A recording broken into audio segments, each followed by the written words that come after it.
कर्नाटक आर्य college और school में चल रहा है सिलसिले में हमारा उल्मा का एक मीटिंग, गवर्नमेंट को एक अफिडेविट भी ये करना था। उल्माओं का राय मशवरा करके उनका ख्यालात पेश करें। ये किसी हालात से हमारा इंडियन कॉन्स्टिट्यूशन अपना हक है हमारा ये हिजाब का, वो हक दिलाना है और देने के लिए गवर्नमेंट से मुतालबा किए। उसके साथ साथ जो ऐसा ये कम्युनल क्लासेस हो रहा है इसको ख़त्म करना है और दीगर स्कूल और कॉलेज में हमारा लड़कियों को बहुत परेशान भी हो रहे, वो परेशान को दूर करने को सीएम और गवर्नमेंट उसमें मुदाखलत करना है, ये वो मुतालबा था उलमा लोगों का। कोर्ट का फैसला मुस्लिम के हक में होगा। ये कोर्ट का फैसला जो होता है उसके बाद बैठ के उलमा और उमरा लोग हमारा कम्युनिटी का दानिश्वर सब मिल के अभी बात करेंगे, डिस्कस करेंगे। वो तो उलमा का कहना था। नहीं, ये हिजाब का जो मामला है इसका हल क्या, कैसा? ये तो वो हल के लिए कैसा करना गवर्नमेंट से मुतालबा किया। मशवरा क्या दी? हल तो हुकूमत करेगी।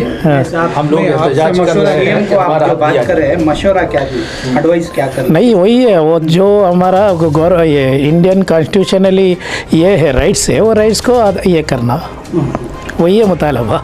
अभी तो बहुत सारे मामलात हिजाब को लेकर आ रहे हैं, जैसे कि कहा गया कि हमारे हिंदुस्तान गंगा जमुना तहज़ीब का एक गहवारा रहा है।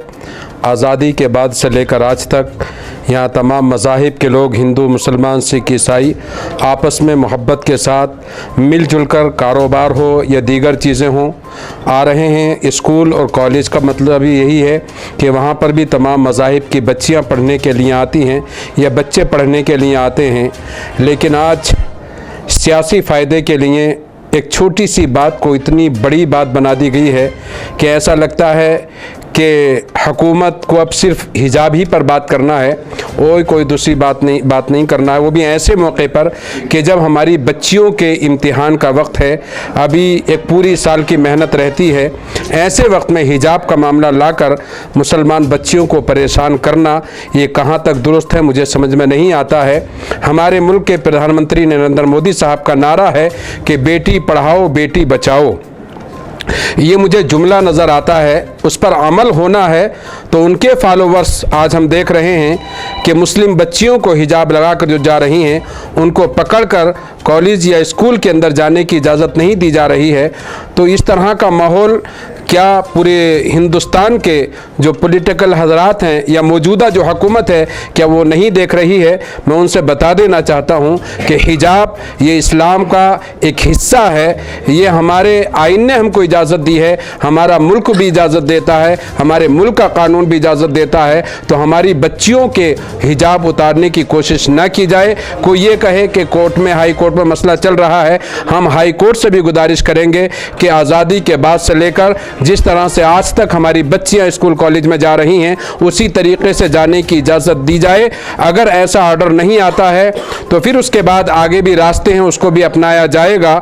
हमारी बच्चियों को परेशान न किया जाए। हम यही कहेंगे हुकूमत से कि अभी हालात इतने ख़राब मुल्क के हो रहे हैं, मुल्क में बहुत सारे मामलात हैं, बेरोज़गारी का मामला है, उस पर कोई आवाज़ नहीं उठा रहा है। नौजवान पढ़ने के बाद डिग्रियां हाथों में लेकर वो घूमते नज़र आ रहे हैं, उस पर कोई बात करने के लिए तैयार नहीं है। लेकिन एक मजहब यानी मुसलमानों की बच्चियों के हिजाब को लेकर जहां देखो बच्चियों के हिजाब पर बात हो रही है, तो ये हमारा आइन है, ये हमारी बच्चियों का हिजाब, ये हमारा मजहब इस्लाम, ये हमारा कानून यानी हिंदुस्तान का आइन हमको इजाज़त देता है। हम हरगिज़ अपनी बच्चियों के सरों से हिजाब उतारने की अगर कहीं से भी अगर कोई कोशिश की जाती है तो कौम मुस्लिम हिंदुस्तान की कभी बर्दाश्त नहीं करेगी उसको। एक और सवाल है मौलाना जी, बहुत सारे स्कूलों में बच्चे नमाज के वक्त नमाज अदा करते हैं, उस पर भी एतराज़ात हो रहे हैं।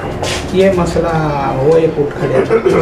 देखिए, नमाज एक होती है जमात के साथ नमाज पढ़ना, एक फ़र्द वाहिद है। कोई बच्चा अगर नमाज पढ़ने के लिए अगर चाह रहा है तो उसे नमाज पढ़ने की इजाज़त दी जाए। अगर स्कूल में इजाज़त नहीं है तो उस बच्चे को इजाज़त दी जाए कि वो स्कूल के बाहर जाकर नमाज पढ़े, उस पर हंगामा ना किया जाए। बच्चा अगर बालिग हो चुका है तो नमाज पढ़ना उस पर फ़र्ज़ है, अगर वो नहीं पढ़ेगा तो गुनाहगार हो जाएगा। मुलबागल में एक वाक़या हुआ है जी। कि नमाज पढ़ने हाई स्कूल टीचर उसे उनको इजाज़त दे गए जी। उसके बाद जो नमाज पढ़ने के बाद हंगामा हुआ उसको वो हंगामा भी हमने देखा है। अभी क्या है, ज़िद्दम ज़िद्दा का माहौल चल रहा है।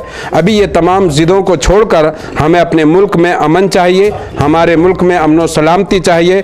तो ये ज़िद्दम ज़िद्दे के मामले को छोड़कर अपने मुल्क को फिर हमें गंगा और जमुना तहज़ीब का गहवारा अगर बनाना है तो तमाम लोगों को मिलकर अपने मुल्क के लिए काम करना होगा। चंद शरारती लोग हैं जो फसाद मचाना चाहते हैं या अपने सियासी फ़ायदे के लिए करना चाहते हैं, लेकिन वो अल्लाह है जिसने तमाम को पैदा किया है, वो देख रहा है किस पर जुल्म हो रहा है, कौन जालिम है और कौन मजलूम है। मैं उम्मीद है कि हाई कोर्ट से हमें उम्मीद है कि हमारा फैसला, हमारा जो हक है हमको मिलेगा। अगर नहीं मिलेगा तो वो रब देख रहा है, वहाँ से हमको हमारा हक इंशाअल्लाह ज़रूर मिलेगा हमको।